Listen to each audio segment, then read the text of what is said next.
Bismillahirrahmanirrahim. Assalamualaikum warahmatullahi wabarakatuh. Ilahi anta ma'asudi wa ridhaka matlubi atini mahabbatan wal ma'rifatan. Alhamdulillahi rabbil alamin. Bihi nasta'inu ala umuri dunya waddin. Ashhadu an la ilaha illallah wa ashhadu anna Muhammadan abduhu wa rasuluhu la nabiyya ba'dah. Allahumma salli wa sallim wa barik alaihi. Qala Allah Ta'ala fil Qur'anil Karim, a'udzu billahi minasyaitonir rajim. Bismillahirrahmanirrahim. Yarfa'illahu alladzina amanu minkum wal ladzina utul ilma darajat wallahu bima ta'maluna khabir. Shadaqallahul adzim. Para pemirsa Pandia RS TV dimanapun Anda berada, alhamdulillah berjumpa lagi bersama saya pada kesempatan yang berbahagia ini. Nah, pada kesempatan kali ini saya ingin membahas sesuatu yang juga sempat heboh di media sosial, yakni tentang hukum tinta pada cumi-cumi. Nah, kemarin itu heboh sekali di media sosial dan ada salah satu subscriber yang meminta saya untuk membahas permasalahan ini. Nah, sebenarnya saya merasa tidak punya kapasitas yang cukup untuk membahas permasalahan ini karena ini mengenai masalah hukum fikih. Nah, saya bukan ustadz, saya juga bukan seorang kiai, dan saya juga bukan anggota MUI yang sebenarnya memiliki wewenang tentang masalah hukum. Tapi saya akan mencoba membahas sepengetahuan saya saja.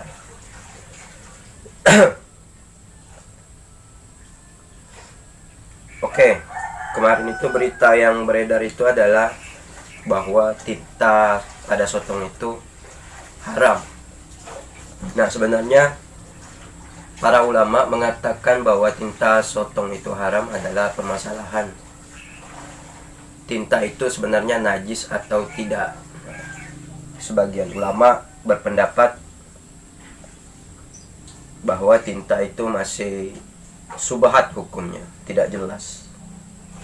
Seperti yang dijelaskan di dalam kitab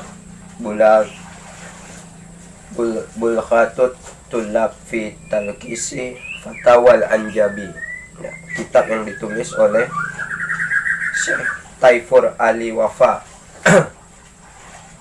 Nah, di dalam kitab itu Syekh Ali menjelaskan bahwa permasalahan tentang tinta ini itu terletak pada najis atau tidaknya tinta itu. Sebab ketika tinta itu keluar dari dalam perut, nah, seperti muntah, maka itu hukumnya najis dan tentu menjadi haram apabila kita mengkonsumsinya. Tapi apabila tinta itu keluar dari daerah mulut seperti air liur, maka hukumnya suci. Jadi kita boleh memakannya. Nah, jadi menurut Syekh Ali di dalam kitab ini, permasalahan tinta ini seharusnya lebih dikaji dari mana tempat tinta itu keluar. Apakah dari dalam perut atau dari mulut, sehingga kita dapat menentukan hukum tentang tinta tersebut. Tapi di pendapat ulama yang lain juga mengatakan bahwa permasalahan tinta ini tidak bisa kita samakan dengan muntah atau air liur tadi, sebab tinta tersebut diciptakan oleh Allah Subhanahu wa taala sebagai pelindung atau sebagai senjata buat cumi-cumi itu sendiri untuk melindungi diri mereka dari predator-predator yang akan memangsa mereka. Nah, kalau menurut pendapat ulama yang seperti ini, maka hukum tinta pada sotong itu menjadi suci sehingga halal, boleh kita makan. Sebenarnya kita kembalikan saja pada hukum asal, karena memang tidak ada dalil secara detail yang menjelaskan bahwa tinta sotong itu adalah sesuatu hal yang haram dan tidak boleh kita makan. Hanya pendapat para ulama-ulama saja yang menyandarkan, seperti tadi, menyandarkan kepada muntah atau air liur. Jadi barang itu kalau dia seperti muntah maka dia najis dan haram. Kalau dia seperti air liur maka dia suci. Nah, tapi kita kembalikan kepada hukum asal itu sendiri. Nah, kalau menurut hukum asal di dalam Al-Qur'an itu, di dalam surah Al-Maidah ayat 96 itu sudah dijelaskan. A'udzubillahi minasyaitonirrajim. Bismillahirrahmanirrahim. Uhilla lakum saydul bahri wa ta'amuhu muta'an lakum walis sayarah wa hurrima alaikum saydul barri ma dumtum huruma wattaqullaha alladzi ilaihi tuhsyarun. Yang artinya, dihalalkan bagimu hewan buruan laut dan makanan yang berasal dari laut sebagaimana makanan yang lezat bagimu, dan bagi orang-orang yang dalam perjalanan, dan diharamkan atasmu menangkap hewan darat selama kamu sedang ihram,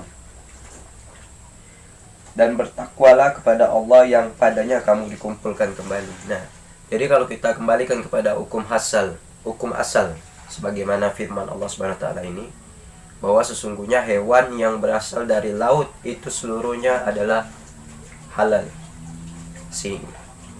Sehingga sebelum ada dalil lainnya yang mengatakan haram, maka hukum asal dari hewan laut itu sebenarnya adalah halal. Nah, mungkin pembahasan singkat ini bisa menjawab keraguan kita tentang hukum tentang tinta pada sotong tadi. Saya himbau kepada kawan-kawan, kalau merasa ragu sebaiknya jangan dimakan. Tapi kalau dari penjelasan ini, maka sudah dapat kita pastikan bahwa tinta pada sotong itu adalah sesuatu hal yang halal dan boleh dimakan. Kemudian dari segi medis juga, sebenarnya tinta sotong atau tinta pada cumi itu juga memiliki manfaat bagi kesehatan.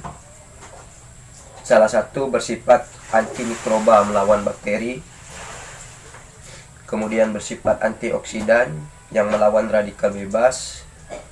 Kemudian juga mengatasi tukak pada lambung. Nah, ini orang-orang yang sakit mah cocok untuk makan sotong bersama tinta-tintanya.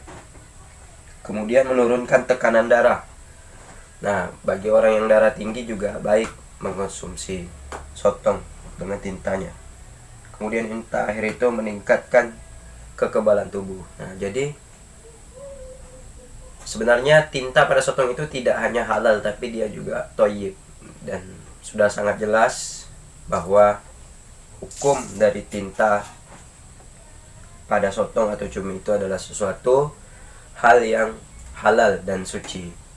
Oke, saya rasa cukup sekian pembahasan singkat yang dapat saya sampaikan. Sekali lagi, kurang lebihnya saya mohon maaf karena saya bukan seorang ustadz atau seorang kiai yang dapat menentukan suatu hukum. Saya juga tidak terlalu menguasai usul fikih, dan saya juga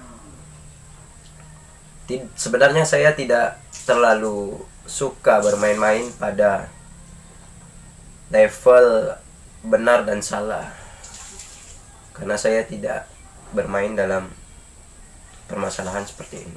Tapi karena ada permintaan dari subscriber atau penonton Pandi RS TV, maka saya akan bahas.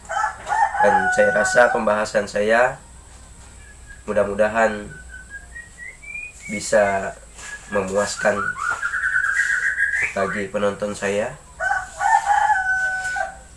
Oke, saya rasa cukup sekian. Sebelum itu jangan lupa subscribe channel ini, kemudian like, komen, dan share, karena tanpa subscribe dari para penonton, maka channel ini tidak akan bisa berjalan atau tidak bisa hidup dan tidak dapat memberikan manfaat bagi orang yang banyak. Oke, kurang lebihnya saya mohon maaf. Wabillahi taufik wal hidayah. Wassalamualaikum warahmatullahi wabarakatuh.